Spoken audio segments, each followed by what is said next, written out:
കേട്ടുകേൾവികളെ ശരിയെന്ന് കരുതി മുന്നോട്ട് പോയാൽ പരാജയമുറപ്പ്. കാര്യങ്ങൾ ശരിയായി ഗ്രഹിച്ച് മുന്നോട്ട് പോകാൻ ശ്രമിക്കുക. നമ്മൾ മറ്റുള്ളവർ പറയുന്ന കാര്യങ്ങൾ കേട്ടതിന് ശേഷം നമ്മളൊരു തീരുമാനം ജീവിതത്തിൽ എടുക്കരുത്. നമ്മളുടെ തീരുമാനം നമ്മളുടെ കണ്ണിൽ കാണുന്ന കാര്യങ്ങൾ വിശ്വസിച്ചിട്ട് വേണം നമ്മളുടെ ജീവിതത്തിൽ ഏതൊരു തീരുമാനം എടുക്കാൻ. കേൾവിയിൽ ഒരിക്കലും ഒരു കാര്യവും തീരുമാനിക്കരുത്. അത് നമ്മളുടെ ജീവിതത്തിൽ ഏറ്റവും വലിയ പരാജയത്തിലേക്ക് നമ്മൾ എത്തിക്കുള്ളൂ. അത് നമ്മൾ ചിന്തിച്ചാൽ തന്നെ നമുക്ക് മനസ്സിലാക്കാം. അപ്പോൾ നമുക്ക് നല്ലൊരു ദിവസം നേർന്നുകൊണ്ട് സിമ്പിൾ ടിപ്സ് ഈസി ലൈഫിലേക്ക് എല്ലാ കൂട്ടുകാർക്കും സ്വാഗതം. ഇന്ന് ഞാൻ ഒരു സിമ്പിളായിട്ടുള്ള നമുക്ക് എന്നും എപ്പോഴും ജീവിതത്തിൽ ഉപകാരപ്രദമാകുന്ന നല്ല നല്ല ടിപ്സുകളാണ്. ആരും സ്കിപ്പ് ചെയ്യാതെ പൂർണ്ണമായി വീഡിയോ കാണുക, കണ്ട് കമൻറ്റ് അറിയിക്കുക കേട്ടോ. നിങ്ങളിത് ചെയ്ത് നോക്കിയതിന് ശേഷം നിങ്ങൾ കമൻറ്റ് വഴി നിങ്ങളുടെ അഭിപ്രായം അറിയിക്കുമ്പോഴാണ് എനിക്കൊരു ഒന്നും കൂടെ വീഡിയോ എടുക്കാനുള്ളൊരു പോസിറ്റീവ് എനർജി കിട്ടുന്നത്. അപ്പോൾ നിങ്ങളെല്ലാവരും തന്ന സപ്പോർട്ട് പോലെ തന്നെ തുടർന്നും സപ്പോർട്ട് ചെയ്യുക കേട്ടോ. വളരെ ഉപകാരപ്രദമായ നമ്മുടെ വീട്ടിലോ എപ്പോഴും നമുക്ക് ഉപകാരപ്രദമാവുന്ന ടിപ്സുകളാണ്.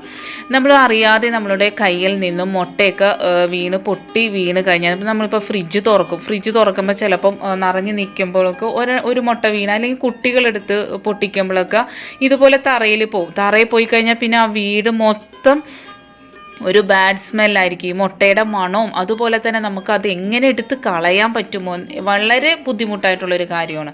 അപ്പം ഞാൻ കുറച്ച് ഉപ്പ് എടുത്തിട്ടുണ്ട്, നല്ല രീതിയിൽ ഉപ്പ് എടുത്തിട്ടുണ്ട്. ഈ ഉപ്പിൻ്റെ ഒരു ഇതറിയാലോ നമുക്ക്, ആ ഒരു മണവും ആ ഒരു എന്താ പറയുക, ഇതെല്ലാം ഇങ്ങനെ പിടിച്ചെടുത്തിട്ട് ആ ഒരു മുട്ട വീണതായിട്ട് തന്നെ തോന്നില്ല, അത്ര ക്ലീനായിട്ട് കിട്ടും. നമ്മൾ ആദ്യം ആ മുട്ട വീണതിലേക്ക് നമ്മൾ ഉപ്പിട്ട് കൊടുക്കുന്നുണ്ട്. എന്നിട്ട് നല്ല കട്ടിയുള്ള ഒരു പീസ് കടലാസ് എടുത്ത് 2 കഷ്ണമാക്കി എടുത്തിട്ടുണ്ട്. എന്നിട്ട് ഇതുപോലെ നമ്മൾ എടുത്ത് കളഞ്ഞു കഴിഞ്ഞാൽ ആ മുട്ട ചിതറിക്കിടക്കണമെങ്കിലും ഇതുപോലെ തന്നെ നമ്മൾ ഉപ്പ് നല്ല രീതിയിൽ ഇട്ട് കൊടുത്തിട്ട് ഇതുപോലെ എടുത്ത് കളയാം. കണ്ടില്ലേ ഇപ്പോൾ എത്ര നീറ്റായിന്ന്. ഇനി ഒരു പ്രാവശ്യം കൂടെ നമ്മൾ ഇതിൻ്റെ മേളിലേക്ക് കുറച്ചുകൂടി ഉപ്പിട്ട് കൊടുക്കുന്നുണ്ട്. എന്ന് വെച്ചാൽ മണമില്ലാതിരിക്കുവാൻ വേണ്ടിയാണ് നമ്മളിങ്ങനെ ചെയ്യുന്നത്. ഇതുപോലെ ഒന്നും കൂടെ കാണിച്ച് അതങ്ങോട്ട് എടുത്ത് കളഞ്ഞ് കഴിയുമ്പോൾ ശരിക്കും പറഞ്ഞാൽ ഇത്രയും ചെയ്ത് കഴിയുമ്പോഴത്തേക്കും അവിടെ ആ മുട്ട വീണ ഒരു പാട് പോലും ഇല്ലാതെ നമുക്ക് ക്ലീനായി കിട്ടും. പക്ഷെ നമുക്കൊരു ഫിനിഷിങ് നമ്മളെ മനസ്സിൽ വരില്ലല്ലോ, നമുക്കറിയാലോ അവിടെ മുട്ട വീണിട്ടുണ്ടെന്ന്. അതുകൊണ്ട് വേണമെങ്കിൽ നമുക്ക് ഒരു ടിഷ്യൂ കൊണ്ട് ഒന്ന് തുടച്ചെടുത്താൽ മതി. പക്ഷേ ഒട്ടും ഒരു സ്മെല്ലോ ഒന്നും ഇല്ലാതെ തന്നെ നമ്മൾ ആ രണ്ടാമത് ഉപ്പുപൊടി ഇട്ട് ക്ലീൻ ചെയ്യുമ്പം അത്ര പെർഫെക്റ്റ് ആയിട്ട് നമുക്കവിടെ ഇതായി കിട്ടുന്നുണ്ട് കേട്ടോ. നിങ്ങളിതൊന്ന് ചെയ്ത് നോക്കാം, വളരെ എഫക്റ്റീവ്. നമ്മൾ മുട്ടയൊക്കെ പൊട്ടി വീണതിനാൽ കുട്ടികൾക്ക് ഇപ്പോൾ ഒരു പണിയുണ്ട്, ഓംലേറ്റ് ഞാൻ ഉണ്ടാക്കാന്നൊക്കെ പറഞ്ഞ് അടുക്കളയിൽ കയറും. എന്നിട്ട് ഇതേപോലെ പരിപാടികളൊക്കെ എൻ്റെ വീട്ടിൽ കുട്ടികൾ ചെയ്യാറുണ്ട്. അപ്പം ഞാനിത് ചെയ്ത് നോക്കിയപ്പോൾ എനിക്ക് വളരെ എഫക്റ്റീവായി. നമ്മളൊരു വെള്ളം പോലും തൊട്ടിട്ടില്ല അതിൽ. അടുത്തതായിട്ട് നമുക്ക് വീട്ടിൽ എപ്പോഴും അടിച്ചു വാരലും തുടക്കലും ഒക്കെയാണ് നമ്മൾ എല്ലാവരും സ്ത്രീകൾ മസ്റ്റായിട്ട് എല്ലാ ദിവസവും ചെയ്യുന്ന കാര്യമാണ്. ഒരു ദിവസം നമുക്ക് വയ്യ എന്നുണ്ടെങ്കിൽ നമുക്ക് അടിച്ചു വാരേം വേണ്ട, തുടക്കുകയും വേണ്ട. ഈ പറയുന്ന പോലെ ഞാനൊരു എൻ്റെ മോൻ്റെ ഒരു ചെറിയ ഡ്രസ്സ് എടുത്തിട്ടുണ്ട്. പിന്നെ അല്ലെങ്കിൽ നിങ്ങളുടെ കയ്യിൽ അതൊന്നും ഇല്ലെങ്കിൽ ഷോക്സ്, നമ്മൾ കളയാൻ വെച്ചേക്കുന്ന ഷോക്സ് എടുത്താൽ മതി കേട്ടോ. മെറ്റീരിയൽ ഒരു ഇത്തിരി നല്ല ഒരു ഇതായിട്ടുള്ള മെറ്റീരിയൽ എടുത്താൽ മാത്രമേ നമ്മൾ ഉദ്ദേശിക്കുന്ന ക്ലീനിങ് പെർഫെക്റ്റ് ആയിട്ട് കിട്ടുള്ളൂ. ഇതിപ്പോൾ എൻ്റെ മോൻ്റേത് ഒരു വെൽവെറ്റ് മോഡൽ ഒരു ഡ്രസ്സാണ്, അവൻ്റെ ചെറുതിലേ ഉണ്ടായിരുന്ന ഒരു ഡ്രസ്സാണ് ചെറിയ മോൻ്റെ. അപ്പോൾ അതിൻ്റെ ഞാൻ കൈ നല്ല രീതിയിൽ വെട്ടിയെടുത്തിട്ടുണ്ട്. കണ്ടോ, ഇതുപോലത്തെ മെറ്റീരിയൽ ആകുമ്പോൾ നല്ല ശരിക്കും പൊടി വലിച്ചെടുക്കും. നല്ല രീതിയിൽ നമ്മൾ തുടച്ച പോലെ നല്ല ക്ലീനായിട്ട് കിട്ടും. കണ്ടില്ലേ, നമുക്ക് ഒരു ബുദ്ധിമുട്ടും ഇല്ലാതെ നമ്മൾ വെള്ളമൊന്നും നനക്കാതെ തന്നെ നമ്മൾ തുടച്ചെടുത്ത പോലെ നമുക്ക് വീട് ക്ലീനായിട്ട് കിട്ടും. നമ്മുടെ കയ്യിൽ എപ്പോഴും ഉണ്ടാവും ഇതുപോലെ മോപ്പ്. നമ്മളെ കയ്യിൽ എപ്പോഴും ഉണ്ടാകാറുണ്ട്. എല്ലാ വീടുകളിലും റൗണ്ടിലുള്ള മോപ്പും ഇതുപോലുള്ള മോപ്പും ഒക്കെ നമ്മളെ കയ്യിൽ എല്ലാ വീട്ടിലും ഉള്ളതാണ്. അതിലേക്ക് നമ്മൾ ഈ ഒരു വെട്ടി വെച്ചേക്കുന്നത്, നിങ്ങൾക്ക് ഇനിയിപ്പോൾ ഈ ഒരു തുണിയില്ല ഇല്ലെങ്കിൽ നിങ്ങളെ ലെഗിൻസ് ഉണ്ടാവുമല്ലോ അത്, അല്ലെങ്കിൽ നമ്മളുടെ ചുരിദാറിൻ്റെ കൈ ആണെങ്കിലും വെട്ടിയെടുത്തിട്ട് ഇതുപോലെ ചെയ്താൽ മതി.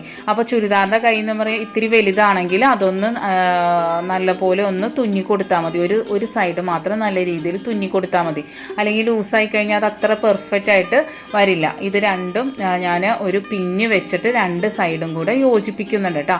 ഇങ്ങനെ നമ്മൾ പിന്ന് വെച്ച് ഇതാക്കി കഴിഞ്ഞാൽ നല്ല പെർഫെക്റ്റ് ആയിട്ട് അവിടെ നിന്ന് അനങ്ങ പോലുമില്ല. നമ്മൾ ചൂലിനേക്കാളും പെർഫെക്റ്റ് ആയിട്ട് ക്ലീനായി കിട്ടും കേട്ടോ. ഞാൻ കാണിച്ചു തരാം. അതിൽ എത്ര പൊടി നമുക്ക് വലിച്ചെടുക്കാൻ പറ്റും. മെറ്റീരിയൽ ഒന്ന് നല്ല ഇതുപോലുള്ള മെറ്റീരിയൽ കിട്ടണം. അല്ലെങ്കിൽ നമ്മളെ ലെഗിൻസിൻ്റെ മെറ്റീരിയലും ഇതുപോലെ നമ്മളെ പൊടിയൊക്കെ വലിച്ചെടുക്കുന്ന ടൈപ്പാണല്ലോ. അതാണെങ്കിലും മതി, ഷോക്സ് ആണെങ്കിലും മതി. ഷോക്സും നല്ല എഫക്റ്റാണ് കേട്ടോ. നമുക്ക് എല്ലാ ദിവസവും നമ്മൾ ചെയ്യുന്ന ജോലികൾ ചെയ്യുമ്പോൾ നമുക്ക് ചില ദിവസങ്ങളിൽ മടി തോന്നാറുണ്ട്. ആഴ്ചയിൽ ഒരു ദിവസമെങ്കിലും എല്ലാ സ്ത്രീകൾക്കും ഒരു മടി തോന്നും. കണ്ട നല്ല പെർഫെക്റ്റ് ആയിട്ട് ഇത് നോക്കും നിങ്ങൾ. ഒന്ന് അനങ്ങ പോലുമില്ല, അത്ര പെർഫെക്റ്റ് ആയിട്ട് അത് അവിടെ ഇരിക്കുന്നുണ്ട്. നല്ല ക്ലീനും ആയി വരുന്നുണ്ട് കേട്ടോ. അതുപോലെ സോഫേൻ്റെ അടി നമ്മൾ ചൂലൊക്കെ കയറിക്കഴിഞ്ഞാൽ ശരിക്കും പെർഫെക്റ്റ് ആയിട്ട് വരില്ല. അങ്ങനെയുള്ള സ്ഥലങ്ങളിലൊക്കെ നല്ല രീതിയിൽ നമുക്ക് ക്ലീൻ ചെയ്തെടുക്കാനായിട്ട് ഈ ഒരു ടിപ്പ് നിങ്ങൾക്ക് ഉപകരിക്കും കേട്ടോ. അതേ നോക്കിക്കേ, നിങ്ങൾ നോക്കുക, ശരിക്കും നല്ല പോലെ പൊടി വലിച്ചെടുത്തിട്ടുണ്ട്. എന്നാൽ അത് നല്ല രീതിയിൽ അടിച്ചു വാരി ഇട്ട വീടായിരുന്നു, എന്നിട്ട് പോലും ഇത്രയും പൊടി കിട്ടിക്കണ്ടില്ലേ. നമ്മൾ ചിലപ്പോൾ തുണിയിലൊക്കെ തുടച്ചാൽ ഇത്രയും നമുക്ക് കിട്ടാറില്ല. ഇനി അടുത്തതായിട്ട് നമ്മൾ മറ്റുള്ള മോപ്പ് വാങ്ങുന്നതിനേക്കാളും നല്ലത് എൻ്റെ ഒരു ഇത് വെച്ചിട്ട് നമ്മൾ ഇതുപോലുള്ള ഒരു മോപ്പ് മേടിച്ചിട്ട് പഴയ നമ്മളെ കുട്ടികളെ കളയാൻ വെച്ചേക്കുന്ന ഷർട്ടുകളൊക്കെ ഇല്ലേ, അതൊക്കെ നമുക്ക് ഈ ഒരു മോപ്പിൽ ഇട്ടിട്ട് നമ്മൾ ചെയ്ത് കഴിഞ്ഞാൽ നല്ലതാണ് കേട്ടോ. വേറെ ഒന്നുമല്ല, നമ്മൾ മറ്റേതെന്ന് പറയുമ്പോൾ നമ്മൾ കൈ കൊണ്ടൊന്നും കഴുകി എടുക്കാനോ അങ്ങനെയൊന്നും നമുക്ക് സാധിക്കില്ല. പക്ഷേ നമ്മൾ ഈ ഒരു രീതിയിലാണ് നമ്മൾ ഉപയോഗിക്കുന്നതെങ്കിൽ കഴുകി അത് വെയിലത്തിട്ട് നല്ല രീതിയിൽ ഉണക്കി എടുക്കാനും നമുക്കൊരു എന്താ പറയുക, നമുക്കൊരു തൃപ്തിയായിരിക്കും. മറ്റേ മോപ്പ് എന്ന് പറയുമ്പോൾ നമ്മൾ കഴുകും വെയിലത്തിട്ട് ഉണക്കിയാലും ഇതിൻ്റെ അത്രയും നമുക്ക് പെർഫെക്റ്റ് ആയിട്ട് ഇത് ഇടയ്ക്കൊന്ന് ചൂടുവെള്ളത്തിലൊക്കെ ഇട്ട് നമുക്ക് തിളപ്പിച്ച് വീടൊക്കെ നമ്മൾ ക്ലീൻ ചെയ്യണതല്ലേ. കണ്ടില്ലേ, നല്ല രീതിയിൽ ഇതുപോലത്തെ ഒരു ടീഷർട്ട് കിട്ടിക്കഴിഞ്ഞാൽ ആ ഒരു അവിടെ നിന്നൊന്നും അനങ്ങില്ല. അതുപോലെ തന്നെ ടർക്കി നമുക്ക് ഇതുപോലെ തന്നെ ഉപയോഗിക്കാം. അപ്പോൾ ഇനി 2000, 2500, 3000 കൊടുത്തൊന്നും ആരും മോപ്പ് വാങ്ങണ്ട. അടുത്തതായിട്ട് നമ്മൾ അടുക്കളയിൽ നിത്യമായിട്ട് ഉപയോഗിക്കുന്ന വേസ്റ്റ് പാത്രമില്ല, അത് പല മോഡലുള്ള പാത്രമുണ്ട്. ഏത് പാത്രമാണെങ്കിലും നിങ്ങൾ ഇതുപോലെ ഒന്ന് ചെയ്ത് നോക്ക് കേട്ടോ. നമുക്ക് ആദ്യമായിട്ട് ആവശ്യമായിട്ടുള്ളത് നിങ്ങൾ ഏത് ഇതിലാണോ കഴുകുന്നത്, ഏതൊരു എന്താ പറയുക സ്ക്രബ്ബർ കൊണ്ടാണോ എന്തുകൊണ്ടാണ്, ഞാൻ പക്ഷേ ബ്രഷ് കൊണ്ടാണ് കഴുകുന്നത്. ബ്രഷ് കൊണ്ട് കഴുകുമ്പോൾ ഇതിൻ്റെ സൈഡൊക്കെ നമുക്കത് ശരിക്ക് തേക്കാൻ പറ്റും. അതുകൊണ്ടാണ് എൻ്റെ ഈ ഒരു മോഡൽ പാത്രമായതുകൊണ്ടാണ് കേട്ടോ. അപ്പോൾ ഞാൻ അതിലേക്ക് കോൾഗേറ്റ് പേസ്റ്റ് ഇട്ട് കൊടുക്കുന്നുണ്ട്. അതിൻ്റെ മേളിലേക്ക് നമ്മൾ കുറച്ച് ഹാർപ്പിക്ക് ഒഴിച്ചു കൊടുക്കുന്നുണ്ട്. എന്നിട്ട് നല്ല രീതിയിൽ എല്ലായിടത്തും ഒരു 2 മിനിറ്റ് തേച്ച് പിടിപ്പിക്കുക. നല്ല രീതിയിൽ തേച്ച് പിടിപ്പിച്ചതിന് ശേഷം 2 മിനിറ്റ് മാത്രം നിങ്ങൾ വെച്ചാൽ മതി. എന്നിട്ട് നമ്മൾ വെള്ളം കൊണ്ട് വെറുതെ ജസ്റ്റ് ഒന്ന് കഴുകിയെടുത്താൽ മതി കേട്ടോ. നല്ല ഒരു ബാഡ് സ്മെല്ലും ഉണ്ടാവില്ല. നമ്മളെപ്പോഴും ഈ ഒരു പാത്രം ക്ലീനാക്കി വെച്ചില്ലെങ്കിൽ നമ്മൾ അടുക്കളയിലേക്ക് വരുമ്പോൾ ഒരു ബാഡ് സ്മെല്ല് ഉണ്ടാവും. അതൊന്നുമില്ലാതെ നല്ല ക്ലീനായിട്ട് ഇരിക്കും കേട്ടോ. ഒന്നും ഉരക്കേ തേക്കേ ഒന്നും വേണ്ട. ഇതുപോലെ ഒന്ന് സിമ്പിളായിട്ട് തേച്ച് വെച്ചാൽ മതി. അതുപോലെ നിങ്ങളിത് ചെയ്തതിന് ശേഷം ഒന്ന് വെയിലത്ത് വെച്ച് ഒന്ന് നല്ല ഡ്രൈ ആയതിനു ശേഷം നിങ്ങൾ ഉപയോഗിക്കാം. ഇതൊന്ന് ആഴ്ചയിൽ ഒരു ദിവസം മാത്രം നിങ്ങൾ ചെയ്താൽ മതി. എപ്പോഴൊന്നും ചെയ്യേണ്ട കാര്യമില്ല.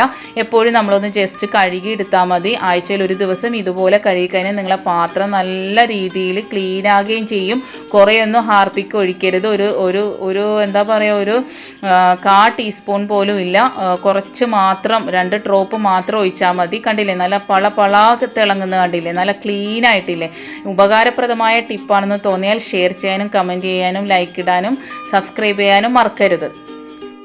അപ്പോൾ thanks for watching. Next time നല്ലൊരു വീഡിയോയുമായി വരാം.